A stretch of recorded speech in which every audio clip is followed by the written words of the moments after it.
two American hostages held by Hamas soon to reunite with their family. President Biden reacting to that as he seeks a massive funding package from Congress.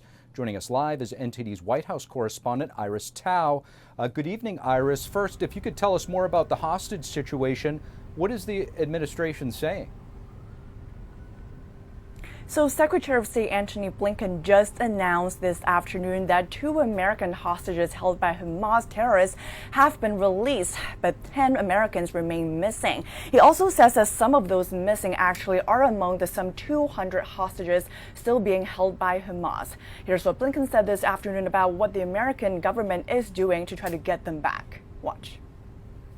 What I shared with the families, as the president did as well, is that the entire United States government will work every minute of every day to secure their release, to bring their loved ones home. The two Americans released are a 59-year-old mom and her 17-year-old daughter. They're now back in Israel. And President Biden issued a statement this afternoon saying that he's, quote, overjoyed that they will soon be reunited with their family who has been racked with fear. Biden also thanked the governments of Qatar and Israel for helping to secure the release of these hostages. Meanwhile, this also comes as the Biden administration is seeking a massive funding package from Congress today, officially sending that request. The total amount is $105 billion, and specifically the Biden administration wants to send Ukraine $60 billion and some $14 billion to Israel. But however, while Biden says that it's very important for the U.S. national security and that it's in the U.S. interest to fund both countries, there are some pushbacks from Republicans, which includes from Republican presidential candidates. Let's take a look. And the package itself has more money for Ukraine than it does for Israel. Israel is in the beginning of a war. I think it is wrong to commingle the package of aid to Ukraine and Israel in the same discussion. That's designed to sidestep debate, particularly around the Ukraine aid. And this funding package also includes money for humanitarian aid for Gaza, which has come under scrutiny over concerns that some of that money could end up funding Hamas. Steve. Iris Tao reporting from the White House. Thank you, Iris. And North Korean weapons now in the hands of the Palestinian terrorist group Hamas. But how is the specter of communism influencing modern terrorism? To find out, we're happy to have the author of The Enemies Within, Trevor Loudon. Trevor Loudon, thank you so much for joining. Always a pleasure, sir. Thank you. Trevor, I want to get your thoughts. Reports coming out of Israel that the Hamas terrorists that attacked Israel were actually using weapons from North Korea, vis-a-vis maybe Iran, rocket-propelled grenades, machine guns, things like that. How have communist regimes and ideologies been adopted by or influenced working in tandem with terrorist groups? Well, this goes back to Lenin. Lenin actually invented the concept of using terrorism as a matter of state policy and talked a lot about it, but it had to be disciplined, not just crazy terrorism. It had to be focused, strategic, and used only at the appropriate times. But it's always been a part of the communist toolbox when it suits them. They'll condemn it when it doesn't suit them, but they'll use it when it does. So it's no surprise that North Korea is heavily involved here. Back in the 1970s, Ion Pacepa, the former head of the Romanian intelligence services, which worked with the Soviet KGB, was put in charge of what we now call Islamic terrorism, but in those days they called Arab terrorism. He was working with the Palestine Liberation Organization, the Popular Front for the Liberation of Palestine, and Hamas. Hamas is just part of this network of communist-sponsored terrorist organizations. So, Trevor, how would you say the perception of communism and terrorism has evolved? I guess specifically when it comes to, both seem to be more accepted, but after October 7th, the massacre there in Israel, you see people justifying it in a way, saying you have to look at the whole situation in context and different viewpoints like that. The image of communism has softened since the fall of the Soviet Union, And, we have groups like Democratic Socialists of America here, which has members in Congress. Now, they are a communist organization, and they are coming out wholeheartedly supporting Hamas and the terrorism that's going on there. So the mask is sort of coming off for a lot of Western people. Terrorism is, because they're so powerful now and they influence the media, they're spinning the line, well, we're just responding to Israeli terrorism. This is our only possible response. It's really Israel's fault. And this has been the communist line all the way through. Always blame the opposition for what you're doing yourself. If you are committing terrorism, say it's because they forced us to.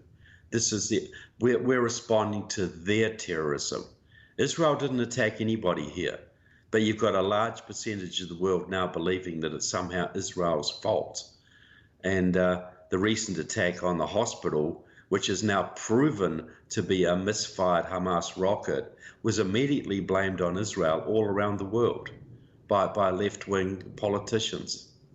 Trevor, that's an excellent point, and I want to ask you about this, and if you could elaborate on the hospital attack. CGTN, a state-run Chinese Communist Party outlet, was at the tip of the spear with an Arab reporter on scene there, saying that this was indeed Israeli bombs that killed 500 people. She said that the rockets beheaded people, which rockets don't do.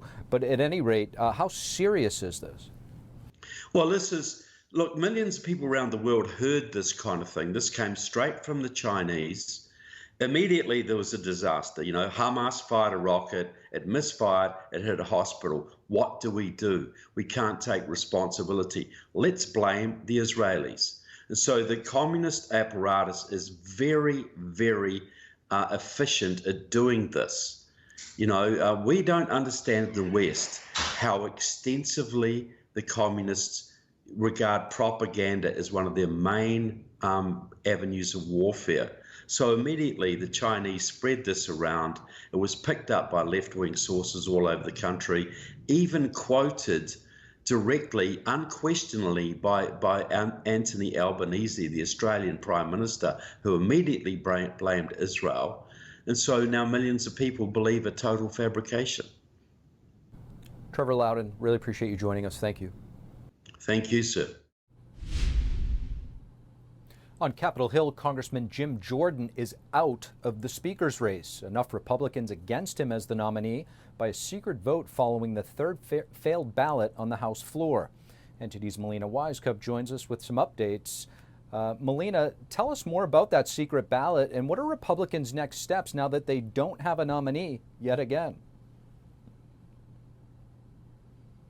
Well, Steve, we're in the same position that we were at 2 weeks ago. Republicans are now headed back to the drawing board to try to choose that third nominee, and hopefully it sticks this time. Now, as for Jim Jordan today, he took his chances on a third ballot, and even more Republicans opposed him than in previous votes. Around 25 members opposed him on the House floor. But in addition to that, the key here is that behind closed doors on that internal secret ballot, even more Republicans opposed him running for Speaker when they were asked whether or not Jordan should step out. Around 112 Republicans said that he should. Here's how Jordan responded shortly after that internal vote, as well as how Republicans are responding to being back at square one.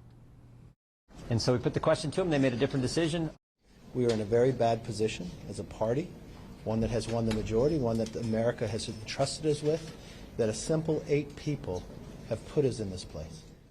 If I put out a name, I'd probably poison the individual. I don't want to do that. Well, Steve Scalise should be the Speaker of the House today because he was the first one that won the conference. This is why when you lack party discipline, this is what happens. And I'm afraid nobody has the gravitas that Jordan had with conservatives to say, you're going to do a CR and you're going to like it. The very thing that got McCarthy ousted, people were ready to accept under Jim Jordan.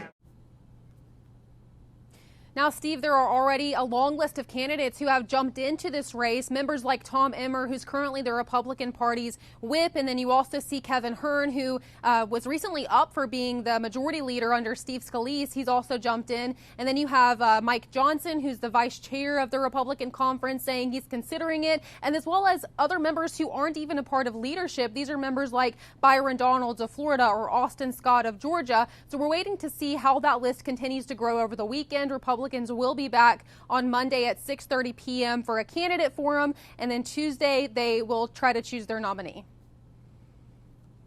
So, Melina, let's talk about that short-term solution that some have pushed for, empowering the Speaker pro tem to serve while Republicans try to figure this thing out.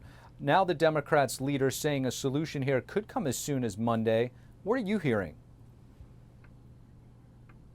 Yeah, so about that, I mean, Republicans have said that since they couldn't decide in conference on moving this resolution forward, that it was dead. But the reality, Steve, is that there are still members, even within the Republican Party, who are talking about this resolution. As a matter of fact, like you mentioned, the Democrat leader Hakeem Jeffries today said that he's aware of conversations between Democrats in his party and Republicans that are ongoing about how to find an immediate solution to this issue. We'll show you what the Democrat leader had to say, as well as how Republicans have responded to it.